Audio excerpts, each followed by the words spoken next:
Nhanh đến trung tâm thành phố.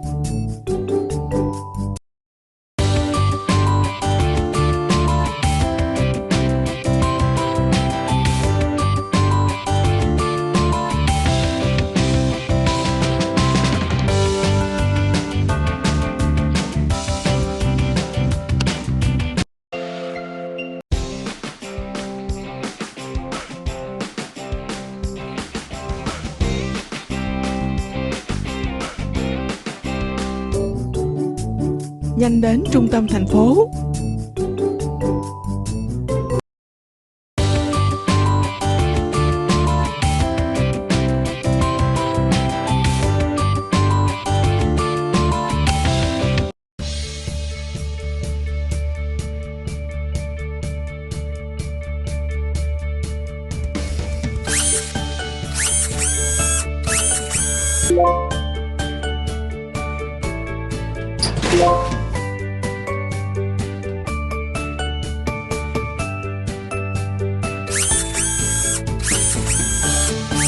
Tuyệt vời!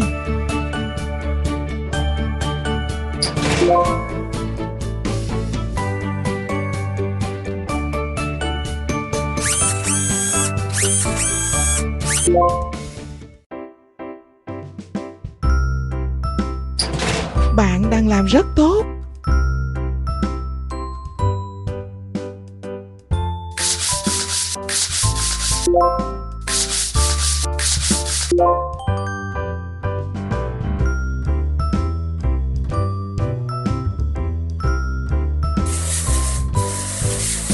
Thật là kinh ngạc.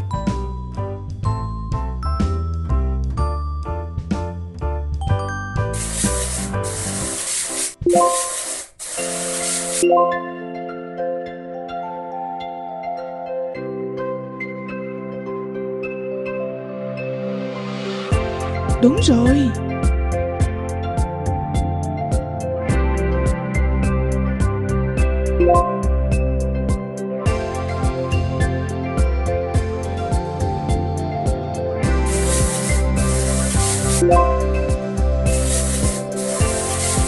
Tiếp tục đi.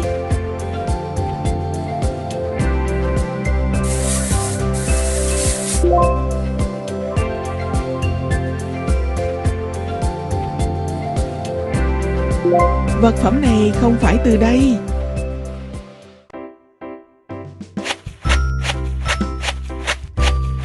Tuyệt vời!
Thật là kinh ngạc.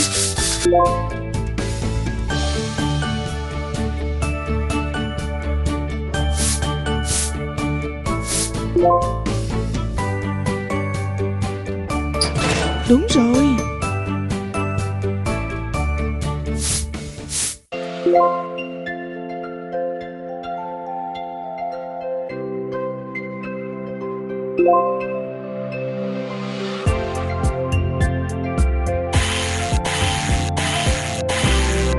Tuyệt vời!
Bạn đã làm được.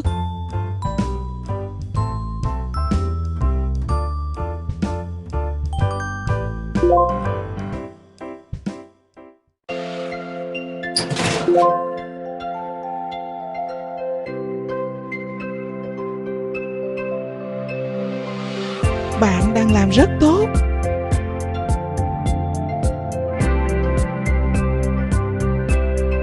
Vật phẩm này không phải từ đây. Không phải từ đây. Tiếp tục đi.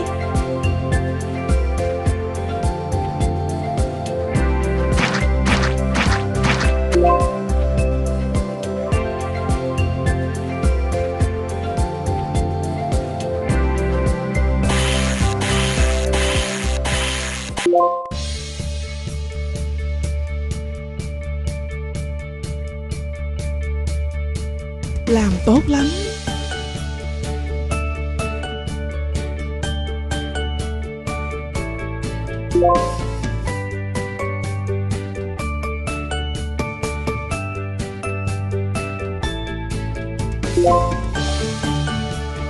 Bạn đang làm rất tốt.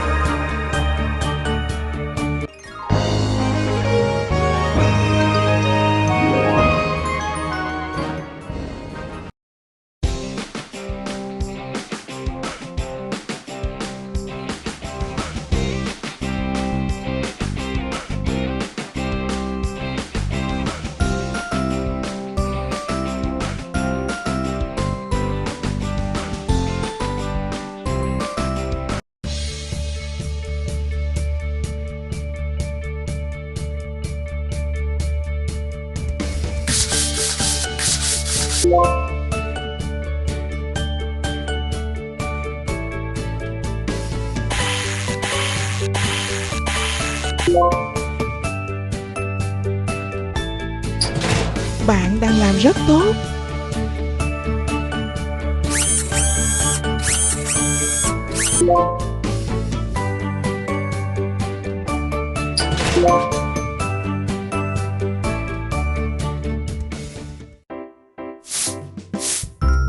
Tuyệt vời.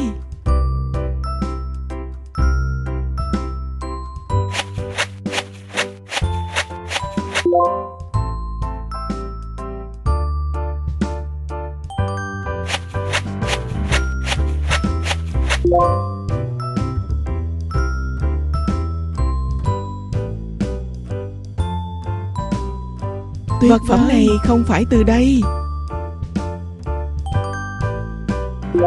Không phải từ đây.